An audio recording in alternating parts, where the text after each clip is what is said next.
acknowledging him as one of the most important mentors in my life. Mentor, sir. We were friends, buddies, back 40 years ago. But one day we were going to have dinner together, and he called me and he said, there's this guy teaching a yoga class up the street. He's got a big heart in big shoes. He's got a big heart. I think you'd like it. Let's take the class before we go to dinner. So I went and took the class, and I can remember like cheering through the entirety. And then after that class, I went to 8 classes a week for 3 years. And I was formed by that experience. Everything about me was enhanced by that experience. I think that yoga and yoga therapy is the coolest gift we could have on this planet. We have to cope with and manage a lot of hard stuff, right? It's not easy being human, especially if you care. It's not easy. But isn't yoga and yoga therapy like holding us together, keeping our hearts open? Like people's hearts are closing. This is a tough time, but ours are willfully staying open. That is something that we get to share and see in each other. So now I'm going to tell you about my book. So he called me up a few months ago, or I don't know how long ago, and he said, yeah, I want you to come and give a talk at this event that I'm having. And I said, what? And he said, yeah, just come and tell us a little something about your book. Actually, I think it was within days of this book getting published that he called. Days. It went out like a thing. So that's what I'm going to do right now, is tell you a little something about this book. I have been a physical therapist for 57 years, a yoga therapist for 25 some years, and I have been focused very heavily on pain science for about 15 years. So, yeah, the book is the soul of my subjects. And so, yes. And can we make an appointment to see you? Anytime. So, just talk about the preface to the book for a minute. The most important thing, because it's really easy to see this and feel daunted by it, this big, thick, technical thing. It's a story. It is written in narrative language. I started out writing it like thinking it's going to be a textbook for physical therapists. And I think I got like a half a chapter in and I was like, this is not me. I cannot do this. I have to write this book from my heart. And so I threw that away and it became narrative and talking. Even the glossary is talking. Like you will not find Wikipedia definitions in my glossary. You will find ways of explaining concepts and thoughts instead of strictly definitions. The other thing is, because it is also somewhat technical, and I was tasked from deep down inside with making sure that anybody could read this book. I didn't want it to just be for people who had clinical backgrounds or people who were treating people. I wanted this book to be so you could treat yourself. And that really changed what happened in the story.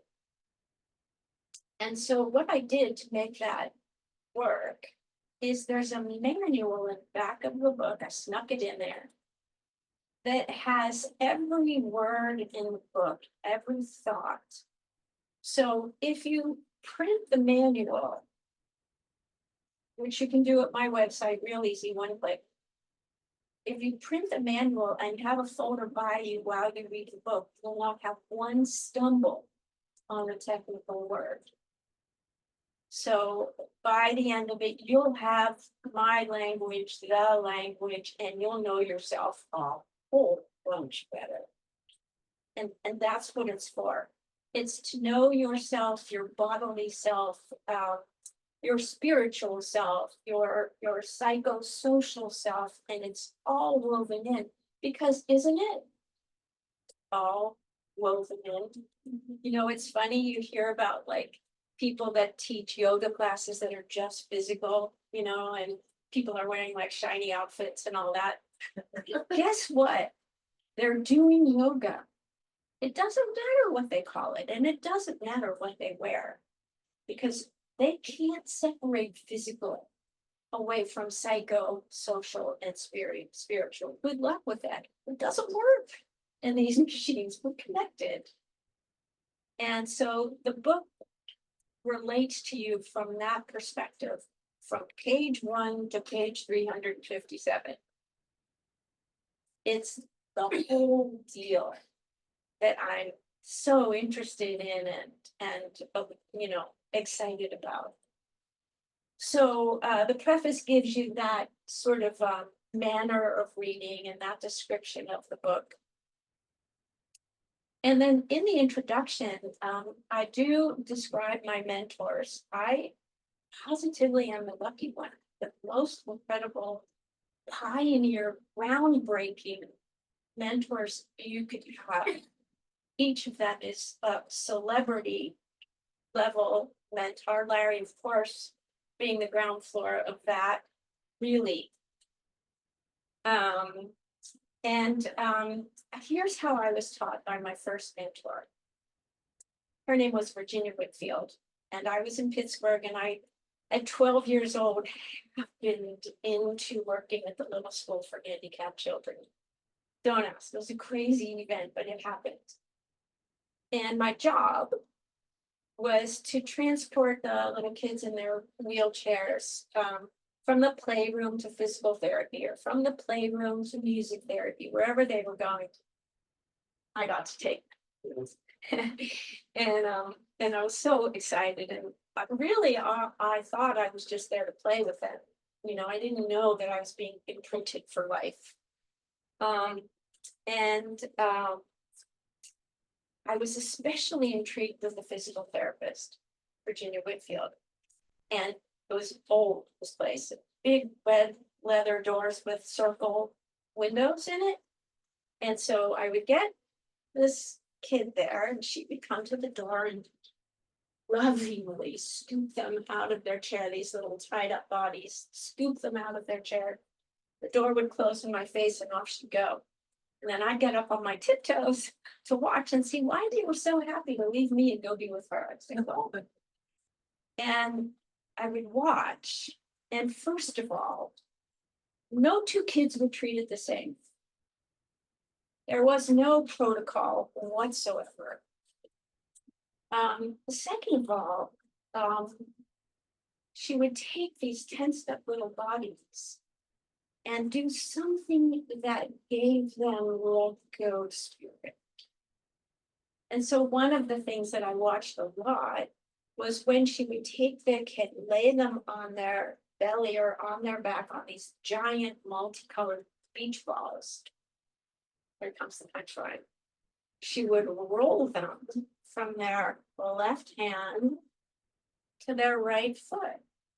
And then from their right hand to their left foot. Please close your eyes and picture yourself walking. Can you see it? You can open your eyes. This is how we walk. This is how we walk. Opposite limbs. In case nobody's mentioned it, my first book was called Walk Yourself Well. Do you know, I didn't even know in the course of writing Walk Yourself Well that I had been imprinted with understanding body diagonalistic movement. It came later, but it's the truth. So, my mentors happened in the introduction, and also my injuries. I've had some pretty substantial injuries. I had a very nasty low back. Not all spondylolisthesis, so I had the same, mine's fused itself, but I know that. And I had back pain. I blamed my back pain on my spondylolisthesis until I went to a lecture one that day by a guy called Robin McKenzie. Anybody ever heard of him? The father of spinal extension. Cobras are his middle name. And I went to his lecture, and he was having people come up to the stage, and I was so excited to bust them. You know, this isn't going to work for me, these cobras, because I'll have spondylolisthesis. I don't know. I was trapped. And I got up to the stage. He asked, yeah. Explain a little bit about, because I also have it, just spondylolisthesis, so then what it is. Sure. I've never heard that. Yes. So wish I had brought the x-ray with me. So here's a side view. This hand represents my sacrum. And you know, sacrums aren't just flat back there, they have a base, just like the top of my hand here has a base. And what lives on the base is first a disc, and then L5, the lowest lumbar vertebra. And then L4 and L3 and L2 and L1 like that. And our vertebrae are shaped to accommodate the curves. So in the lumbar spine, they're shaped like this. In the thoracic spine, they're shaped like this. And in the cervical spine, they're shaped like this. In spondylolisthesis, L5 slips forward on the base. It can be a teeny bit, see a little dimple there, or it can be a lot. You see a big dimple there. And when they are flexible, when they have their normal motion, sometimes they get pinchy around the spinal cord, around the nerve that exits right there. They can get pinchy. And that's why people with spondylolisthesis tend to have a journey with learning how to be in there, because it is different. Good? Did I get it? Good. Well, it's amazing too, that usually they're not going backward, they're normal circumstances. Right? I get this. Usually in a normal circumstance, they want to do all of that. That's why you had that thing with McKenzie, you got yours. Yeah, that's right. So what happened on that stage that day was he did a bunch of tests with my flexibility or restrictions. And in the end, he said, your pain has nothing to do with your spondylolisthesis. You are fused. I autogenically fused it. I had no idea. But he showed me how I could move in any direction. And my sacrum and L5 went together everywhere I went. It didn't slip. So that's what I have. The lesson of be careful of thinking you know what your pain is, loud and clear. Because most of the time we're wrong. That's just a fact. Most of the time, you know, we're going by experience, we're guessing, and that doesn't mean that the remedies that we conjure up aren't awesome. Because we chose them by experience, right? So when you choose by experience that when I do this, it makes my back pain less, what's going to happen? When you do this, it's going to make your back pain less.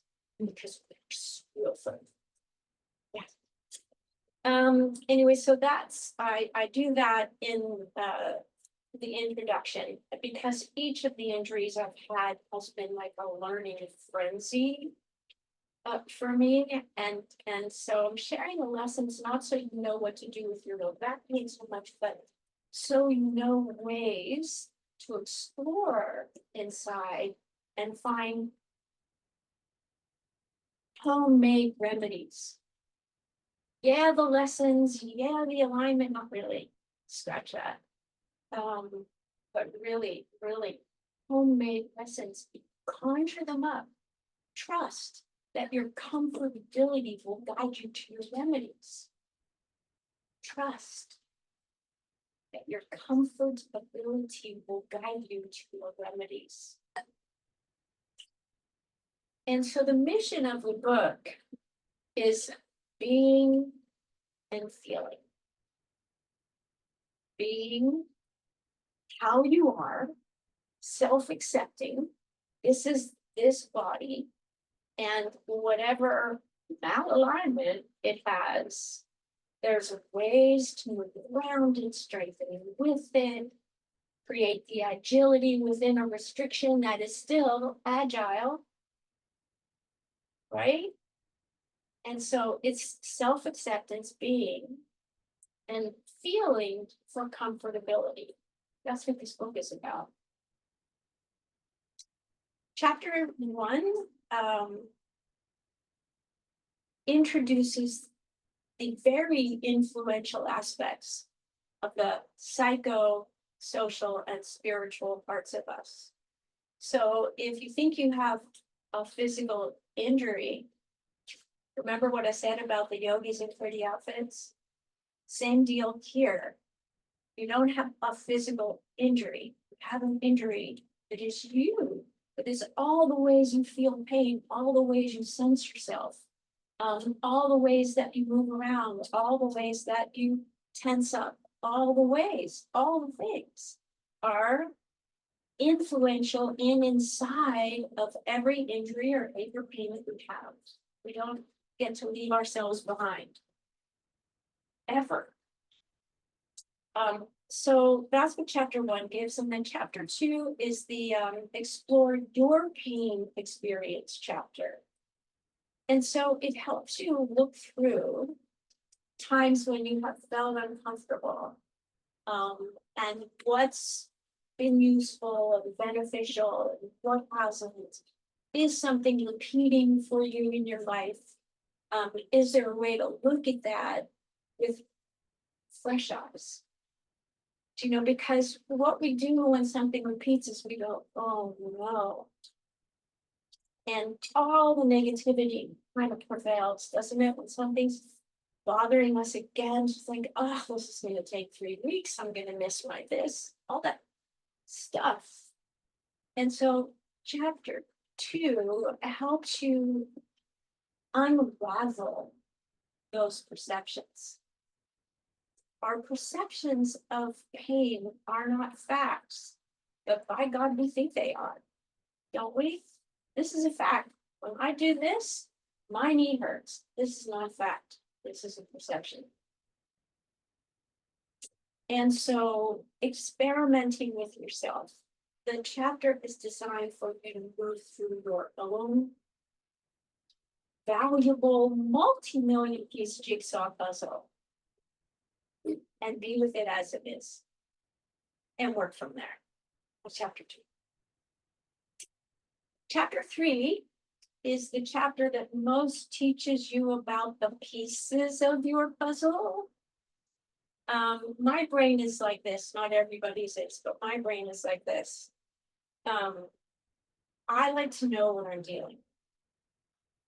You know, some people don't need to know the recipe. I always need to know the recipe. This is how I am. And so in the case of this body and the many events and incidents throughout my life, I like to understand. Not to create fear about it, the opposite, to let go about it. Like the more I understand all the things that contributed to that moment, the less afraid I am. First of all, that moment isn't going to reappear anytime soon, because now I'm on this one. Yeah, and I get to be with myself from this place of, okay, I've learned this one likes it really well when I use the entirety of my feet. And in the years that I hadn't quite got that, I walked a lot on the inside of this foot. And yeah, a couple of knee surgeries later, I have a lot of information in this process, like a lot. And yeah, I don't walk on the inside of that foot anymore, for one. So that's chapter 3. It pulls you again through your history, your parts, the ways you move, the ways you soften, the ways you tense. The whole thing is for you to know you. Next, I have chapter 4, which compares we'll start with this and then we change it all around, but compares the mechanics of walking and yoga postures. So what it gives you is the knowledge, inside scoop on the places where you walk on the inside of your foot. And by the way, in downward facing dog, you're on the inside of your foot. My knee hurts when I do downward facing dog. What's up? Oh, maybe if I get the entirety of that foot down in downward facing dog, it will become more comfortable.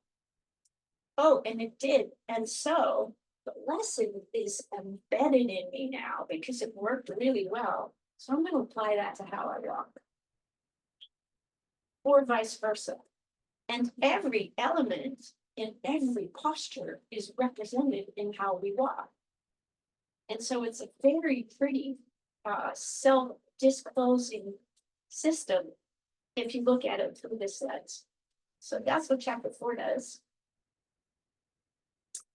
And then chapter 5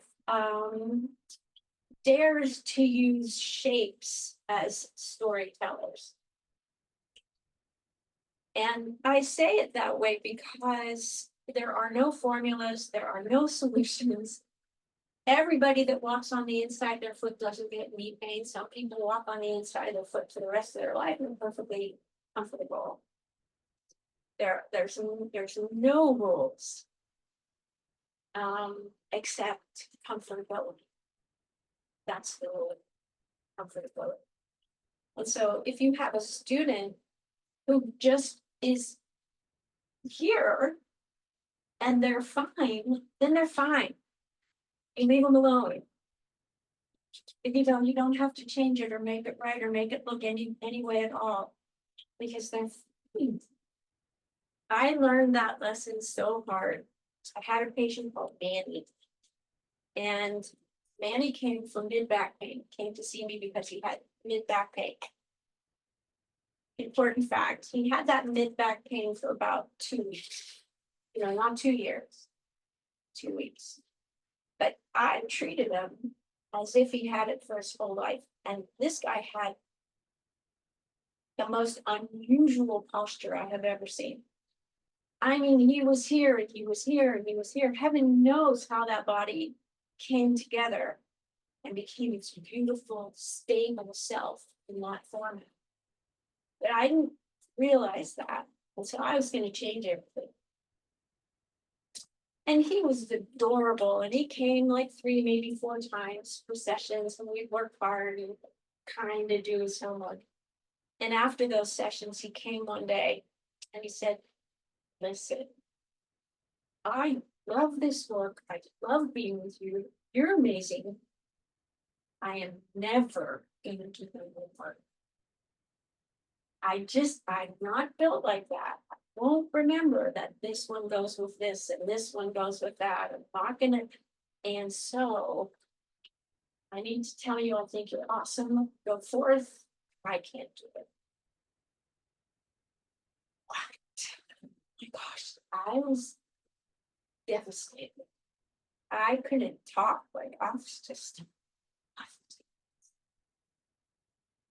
We live, we learn. Learning and being, feeling and being, we live, we learn. The 2-week thing was what was so impressive. That's what I hadn't taken in. He had a muscle spasm. He didn't have pain because he was mellow. I had a muscle spasm, it went away. Months later, I was at a yoga class, maybe the hardest teacher in Los Angeles at the time. And I was at the back of the room, as I tend to do, and at the very front of the room, directly in front of this incredible teacher, Manny. Man. And I couldn't help but watch. His movements were crooked and graceful. His face was soft. He had no stress. He was in love with yoga, just like everybody is. What a lesson. Don't think you know. Get inside of it. Be with the people. Shapes are storytellers. Only as springboards for ways to think. Had I used his shapes as springboards for ways to think, instead of thinking I was supposed to change everything, and looked at how he moved in all of those crooked joints, I would have left him alone. Because he was so healthy. That's chapter 5. Wait. Chapter 6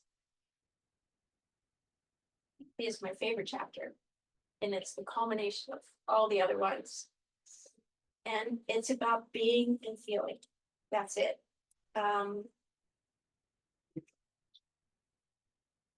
It utilizes your story and helps you discern comfortability and awkwardness, comfortability and numbness.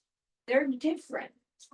And so learning to be with these things, it takes some focus and some attention and some understanding.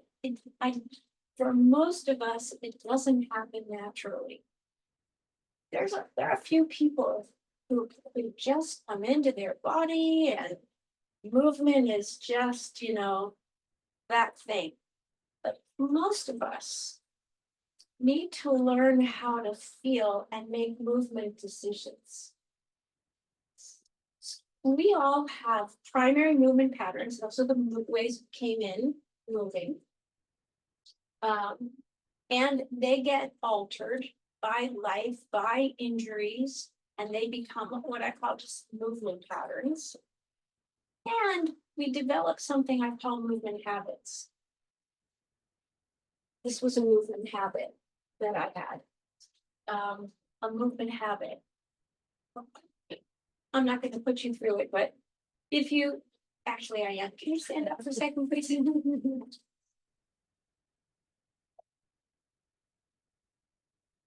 And check which hip you tend to lean on more often. Check that out. Which one do I tend to lean on more often? And if you don't know, guess. It's okay. It's not a big deal right now. And then move your weight to the other hip and put a little extra weight in that other hip. And hang there for a whole minute. A whole minute.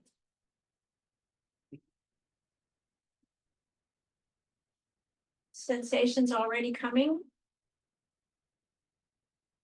Are you dying to shift? I am.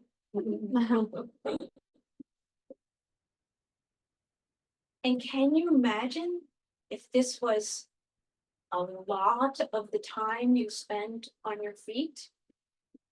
And would you notice, that's not honestly comfortable. I live here, it's my habit, but it's not honestly comfortable. Please comfort yourself. Yeah. Hey, everybody's knees happy in this room right now? Anybody with knee you right now? Have a squat.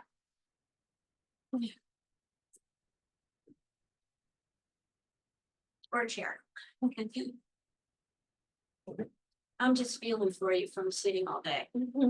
Yeah, move your weight back and forth a little bit. Not that you sat all day. We had that gorgeous class earlier, but we've been sitting for a long time now. All right. Um. Feel free to have a seat.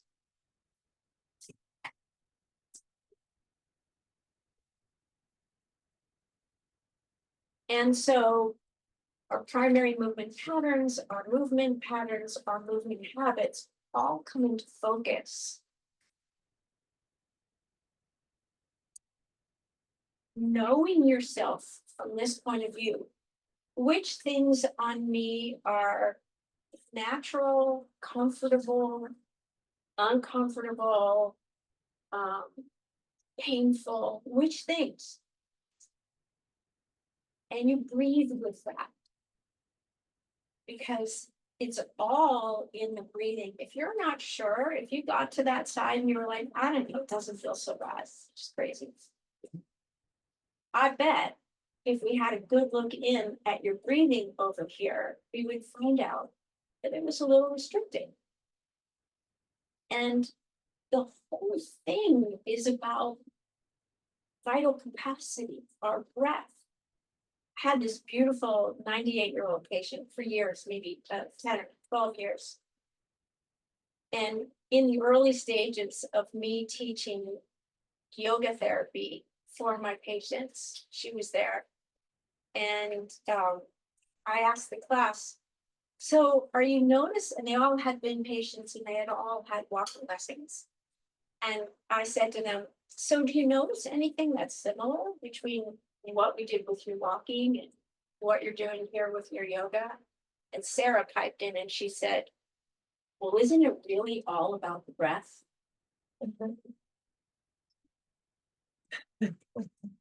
And that is the story. It is really all about the breath, and comfortability gives this body at this moment its most rich breath.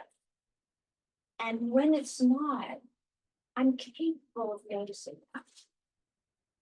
It takes intention, attention, and understanding, but it's worth it because it's how I breathe and it's how I manage illness, injury, chaos, pain, politics, everything is inside of the process of knowing how I breathe. And isn't that the beauty of yoga therapy? Isn't that really why we love it so much? Because that's the lesson we get to give. Yeah. And so that is the story in my book. And thank you for your beautiful attention. Anybody have a question? Anything I can do for you? Where do they give yoga therapy? Is it just not a yoga class? It's not a PT? Where do they do, you know? That guy over there teaches yoga therapy. I know, but that's a Uh-huh. class, like, regular. Do you mean an individual yoga Yeah. therapy session? I think he does that too. I think there are lots of us who do private yoga therapy and small class yoga therapy, and yeah, it's available. I just never heard it, because I do a lot of yoga and I live in Malibu, I've just never turned. It's, come to a yoga therapy That's really interesting. class, or my PT doesn't even have yoga therapy, they have PT. Yeah, Never yeah. seen anywhere Yeah. saying yoga therapy. It is a small crowd. The international group of PTs who are also yoga therapists is maybe 1,000, and it's an international group. It's called Bridge Builders. So you're right, it's not so prevalent, but it is coming. Yoga therapy is going to be happening in every hospital. I'm telling you, it's coming. It's wonderful. Yoga and yoga therapy are rising up, and that's the guy that started it over there. I mean, I'm not kidding. He is. He brought it to medicine. Yeah. Yeah. Yeah. So, I'm also in the yoga therapy. And I love the way that you talk about the relationship with the breath and your body and also your mind. So what can I start doing every day to implement that and to be just more conscious and aware of that relationship? Thank you for this question. So important. So important. I use rituals. And so, for example, in order to come in contact with myself each morning, I'm gonna embarrass myself right now. Here we go. I go straight downstairs, open the refrigerator, take out my coconut pulp. And I have my vitamins and 2 spoons of my coconut pulp, during which in the house, I am tasting, I am watching me. I am with my dreams of last night and my hopes for today. I am inside of that experience. There's nothing going on except for my intention for those 2 spoons of yogurt. And it works. It works. It's setting your intention for a minute, an hour, a day, a period of time. It works because you know what, we matter to ourselves. And so just deciding to have the chat with yourself, the inner chat works. It's not discipline. It's choice. Yeah, How does that happen with the breathing? ask that question again, please. We asked about the breathing. How does that, We asked about the breathing. I thought I did. Can you ask me the question the way you like, what you think from there? How do you become conscious with breathing? Another wonderful question. How do you become conscious of your breathing? So are you conscious of your breathing in your yoga classes? I'm conscious all the time because I do yoga. I have a meditation practice, so I create yoga consciously, you know. And so you're asking how to transfer that So to, I thought he was saying like, how does he do it on an everyday basis, you know? I think it becomes us. I think we are really gifted with yoga. And I think, you know, it's funny, Larry said this morning a lot,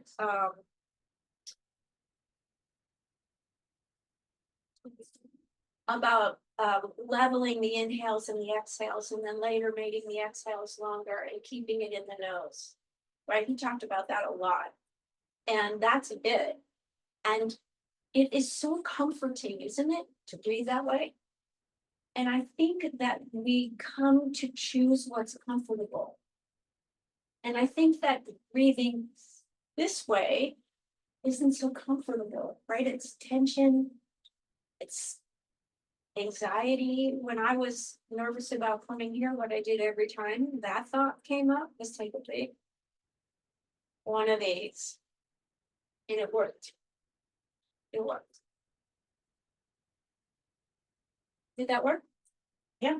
How do you get it conscious? You practice and it becomes you. I believe that's what happens.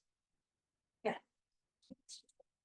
Thank you. Oh, question, please. Just one thing I think that applies to us all. Yeah. We all go through life, either with an existing situation like you've explained, or something new happens, a new injury, and suddenly it becomes the center of our universe. It becomes the center of every movement, every breath we take. You know, you talked a little bit about that's not just the pain, that's whole connection to your whole psyche and everything. Just maybe a few words on Yeah. how we should approach that next time, if we're confronted with that, or to continue to confront it with that. And so it's the practice. And so when you get a hangnail or a toothache, you practice your inner discussion with, okay, is this dangerous or is this safe? 2 minutes. Is this dangerous or is this safe? And so, you know what no. Protractor. You know a protractor, right? And so on this side of the protractor, that's all your safeties in me. And you can have a little safety or a lot of safety on a particular movement. This side, this is your dangers in me. And you can have a little danger or a lot. Less is coming, you have a lot. You learn to process discomforts with this so you know yourself. Again, know yourself and how you process discomfort, because you might find that you went like this, you stubbed your toe and you went like this, and it was everything for you for 2 weeks. And by watching that and watching it heal and realizing it just goes away like when we stub our toes, pretty much just goes away. So the next time we stub our toe, instead of all this, it's like gone. And so it's like that we practice with our ways of processing discomfort, whether it's physical, mental, spiritual, or emotional. You all know how you have done this so many times in so many ways. It is no different with me. Thank you. Let's have a round of applause.